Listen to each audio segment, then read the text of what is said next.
Părul meu e o mătură, iar produsele pe care le folosesc nu mă ajută. Am dat o grămadă de bani pe ele și nu sunt bune de nimic. Te regăsești în aceste afirmații?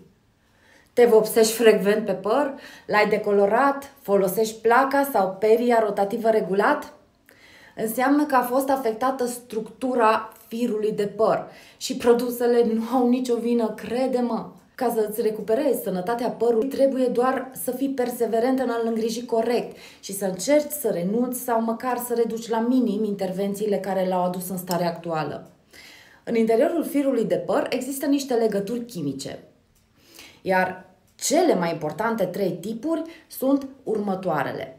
Legături de hidrogen. Sunt legături slabe și temporare care se formează între moleculele de apă din păr. Da, apă.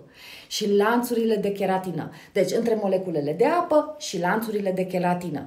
Acestea se desfac ușor în contact cu apa, ceea ce face ca părul să schimbe temporar forma, de exemplu prin uscare pe bigudiuri.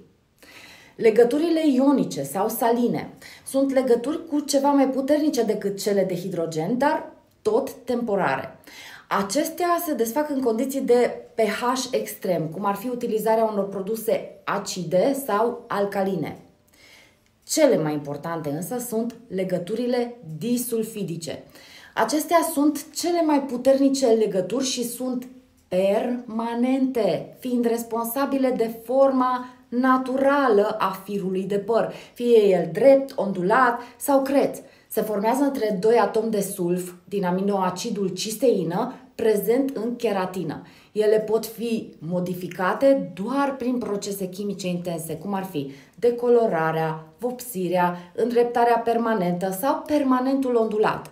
Odată rupte, aceste legături și mai ales cele disulfidice, părul va deveni uscat, tern, casant, fără formă și va fi greu de îmblânzit.